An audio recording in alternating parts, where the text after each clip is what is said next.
আমরা এসে গেছি। দেখুন কি নিয়ে এসেছি।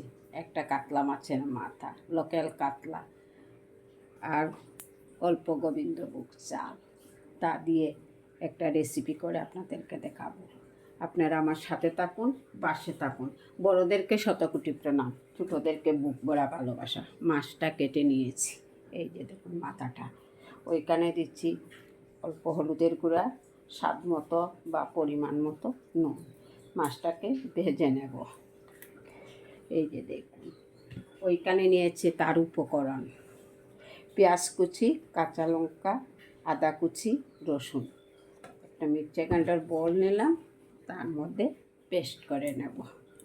এই যে পেঁয়াজগুলা দিয়ে দিলাম, রসুনগুলা দিয়ে দিলাম, কাঁচা লঙ্কাও দিয়ে দিলাম, বাকি রয়েছে আদা, তাও দিয়ে দিলাম। অল্প জল দিয়ে ঢাকনাটা বন্ধ করে নেব। এই যে দেখুন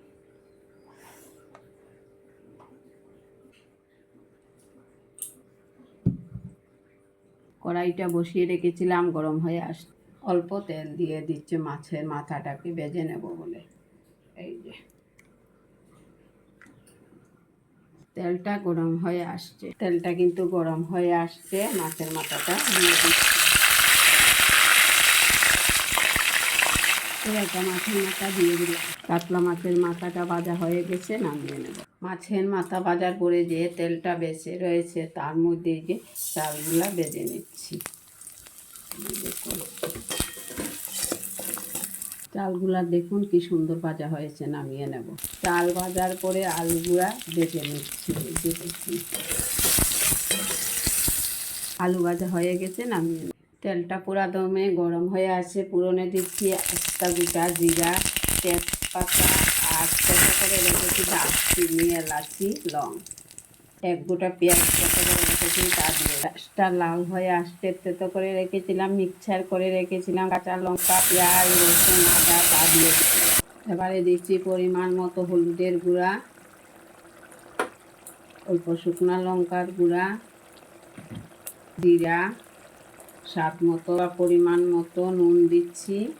এই মশলাটা ভালো করে ভেজে নেব। মশলা কিন্তু খুব সুন্দরভাবে ভাজা হয়ে গেছে। দেখুন মশলা থেকে তেল ছাড়ছে, মশলা পুরো ভাজা হয়ে গেছে। এবারে ভেজে রাখা মাছের মাথা, আলু, গোবিন্দভোগ চাল সব দিয়ে দিচ্ছি এখানে। এই যে দেখুন এবার গরম মশলাটা, সানরাইজ গরম মশলাটা দিয়ে দিলাম, ভালো করে ভেজে নেব।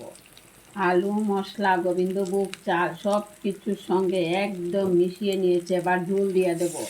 এই যে জলটা গরম করে রেখেছি, তার জন্য শব্দ হচ্ছে না গো, নইলে চেত করে শব্দ হতো। আমার এই রেসিপিতে যদি মুড়িঘণ্টতে যদি কোনো নতুন বন্ধু এসে থাকে না, তাহলে আমার চ্যানেলটাকে ফলো করবেন, সাবস্ক্রাইব করবেন, আমার পাশে থাকবেন। এই যে দেখুন ঝোল দিয়ে দিলাম, কালারটা সুন্দর আসার জন্য 2-1 দানা চিনি দিলাম। এবারে দিচ্ছি ঘি, এই যে মনোরমা ঘি দিয়ে নামিয়ে নেব। হয়ে গেছে আমার মুড়িঘণ্ট। নামানোর জন্য একটা বল নিলাম। দেখুন তো কেমন হয়েছে। ভালো লেগে থাকলে অবশ্যই লাইক কমেন্ট করবেন, আমার পাশে থাকবেন, আমার চ্যানেলটাকে ফলো করবেন, নতুন বন্ধুদেরকে অল্প শেয়ার করবেন। এই যে দেখুন নামিয়ে নিয়েছি। ভালো হয়েছে তো না? নমস্কার বন্ধুরা, আগামী রেসিপিতে আবার দেখা হবে আপনাদের সঙ্গে। লাইক কমেন্ট অবশ্যই করবেন।